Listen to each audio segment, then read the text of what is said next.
Hello friends, હું છું Divya food કિચનમાં તમારું સ્વાગત છે. આજે હું તમારી સાથે શેર કરીશ ચીઝ ગાર્લિક ઢોકળાની રેસિપી.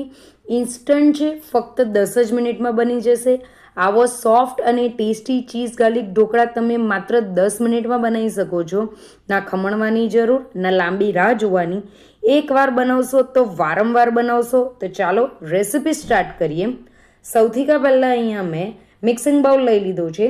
તેની અંદર 1 કપ જેટલી સૂજી લઈ લેવાની.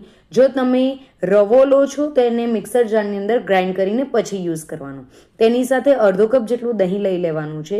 અડધો કપ જેટલું પાણી એડ કરી દેવાનું છે અને બધાને બરાબર આપણે મિક્સ કરી દેવાનું છે. અહીંયા પાણી આપણે વધારે એડ નથી કરવાનું. સ્ટાર્ટિંગમાં આપણે ઓછું પાણી એડ કરવાનું છે. બધું આપણે મિક્સ કરી દેવાનું છે. બધું મિક્સ થઈ જાય એટલે આપણે તેને 10 મિનિટ માટે રેસ્ટ આપવાનું છે, જેથી સૂજી ફૂલી જાય. ત્યાર સુધીમાં અહીંયા સ્ટીમરની પ્લેટ લઈ લેવાની છે. તેને તેલથી ગ્રીસ કરી દેવાની છે. મેં આ સિંગ તેલથી ગ્રીસ કરી છે, જેથી ઢોકળાની અંદર તેનો ટેસ્ટ ખૂબ જ સારો આવે. 10 મિનિટ પછી આપણી સૂજી એકદમ પરફેક્ટલી ફૂલી ગઈ છે અને તેને બધું જ પાણી ઓબ્ઝર્વ કરી લીધેલું છે.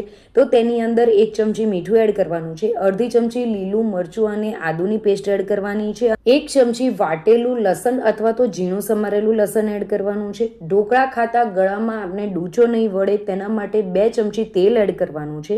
બધું જ બરાબર મિક્સ કરી દેવાનું છે. હવે આપણે બેટરની કન્સિસ્ટન્સી પરફેક્ટ રાખવા માટે તેની અંદર 1 કપ જેટલું પાણી અત્યાર સુધી એડ કરી દીધું છે. હવે આ બધું જ આપણે મિક્સ કરીને તેને 2 મિનિટ માટે ફેંટી લેવાનું છે, જેથી તેની અંદર હવાના કણ ભરાશે અને એકદમ જ ફ્લફી આપણા ઢોકળા બનીને રેડી થશે. ઢોકળા એકદમ સોફ્ટ અને સ્પોન્જી બનીને રેડી થાય તેના માટે અહીંયા મેં 1 પેકેટ ઈનો ફ્રૂટ સલ્ટ એડ કર્યું છે. તમે ઈનોની જગ્યાએ સોડા પણ એડ કરી શકો છો. ઈનો એક્ટિવ કરવા માટે તેની ઉપર થોડું પાણી એડ કરવાનું છે અને બધું જ બરાબર મિક્સ કરી દેવાનું છે. હવે આપણે જે સ્ટીમરની પ્લેટને ગ્રીસ કરીને રાખી હતી તેની અંદર બધું જ બેટર એડ કરી દેવાનું છે. અહીંયા મેં સ્ટીમરને પહેલેથી જ ગરમ કરવા માટે મૂકી દીધું હતું. પાણી અહીંયા ગરમ થઈ ગયું છે. તો હવે પ્લેટને સ્ટીમરની અંદર મૂકી દેવાનું છે અને એટલીસ્ટ 10 મિનિટ માટે તેને આપણે સ્ટીમ કરવા માટે મૂકી દેવાનું છે. હવે 10 મિનિટ પછી તમે જોઈ શકો છો કે આપણા જે ઢોકળા છે એકદમ જ ફૂલી ગયા છે. ચપ્પુ મારીને જુઓ છો તો એ ક્લીન આવે છે. એનો મતલબ કે આપણા ઢોકળા એકદમ પરફેક્ટ સ્ટીમ થઈ ગયા છે. હવે અહીંયા ચીઝ લઈ લેવાનું છે. ચીઝને આપણે આ રીતે ગ્રેટ કરીને એડ કરી દેવાનું છે. અહીંયા આપણે ગેસની ફ્લેમ હવે બંધ કરી દેવાની છે. બધું જ ચીઝ આપણે બરાબર ગ્રેટ કરીને ફેલાવી દેવાનું છે. ત્યાર પછી અહીંયા ચીઝને થોડુંક મેલ્ટ કરવા માટે આપણે 1 મિનિટ માટે ઢક્કન ઢાંકીને રવા દેવાનું છે. ત્યાર સુધીમાં અહીંયા આપણે તડકો રેડી કરવાનો છે. તો તડકા પેનની અંદર અડધી ચમચી તેલ એડ કરવાનું છે, જેથી બટર એડ કરશું તો એ બળે નહીં. 2 ચમચી જેટલું બટર એડ કરી દેવાનું છે. તેની અંદર 1 ચમચી ઝીણું સમારેલું લસણ એડ કરવાનું છે. 1 ચમચી ચીલી ફ્લેક્સ એડ કરવાના છે અને બધું જ બરાબર મિક્સ કરી દેવાનું છે. કોથમીરના પાન એડ કરી દેવાના છે. બધું જ બરાબર મિક્સ કરી દેવાનું છે. અહીંયા આપણે લસણને એકદમ વધારે એનો કલર ચેન્જ નથી કરવાનો, એટલા માટે આપણે થોડુંક જ કરીને આપણે ગેસની ફ્લેમ બંધ કરી દેવાની છે. આ બાજુ 1 મિનિટ પછી આપણી સ્ટીમરની પ્લેટ કાઢી નાખવાની છે. ઉપર જે ચીઝ છે એ મેલ્ટ થઈ ગયું છે અને આપણે જે તડકો રેડી કર્યો હતો તે એની ઉપર એડ કરી દેવાનો છે.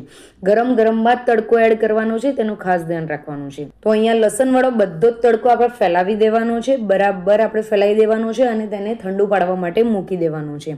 ટૂંકમાં આપણે જે ગાર્લિક બ્રેડ ખાઈએ છીએ તેની જગ્યાએ આપણે ગાર્લિક ઢોકળા ખાવાના છે.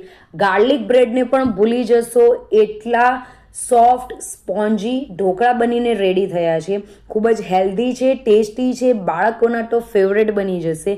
તો ઠંડુ પડ્યા પછી આપણે તેને કટ કરવાનું છે.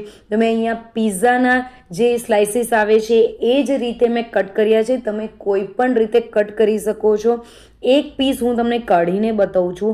આ પીસ એટલો સોફ્ટ છે કે તેને હું હાથમાં લઉં છું તેવો જ એ તૂટી જાય છે. તો ફ્રેન્ડ્સ, તમે જોઈ શકો છો કે મેં જેવું હાથમાં લીધું એવું તૂટી ગયું છે. ખૂબ જ જાલીઓ આવી છે, એકદમ સોફ્ટ છે અને એની ઉપર જે બટર આપણે એડ કર્યું છે, જે લસણ એડ કર્યું છે, તેનો ટેસ્ટ તો ખૂબ જ ડિફરન્ટ જ છે. ખાવાની ખૂબ જ મજા પડી જશે. આને તમે એમનેમ પણ ખાશો તો પણ ખૂબ જ ટેસ્ટી લાગશે. તમે એને ગ્રીન ચટણી સાથે પણ સર્વ કરી શકો છો. તો ફ્રેન્ડ્સ એકવાર આ રેસીપી જરૂરથી ટ્રાય કરજો. ફક્ત 10 જ મિનિટમાં બની જાય છે. ખૂબ જ સ્પોન્જી, ટેસ્ટી, એકદમ યમ્મી ઢોકળા. તમને ખાવાની ખૂબ જ મજા પડી જશે. ફ્રેન્ડ્સ, તમને મારી આજની રેસીપી કેવી લાગી એ જરૂરથી મને કમેન્ટ કરજો અને ચેનલ પર નવા હોય તો જરૂરથી ચેનલને સબસ્ક્રાઈબ કરજો. મળીએ એક નવી રેસીપી સાથે. Bye bye, enjoy.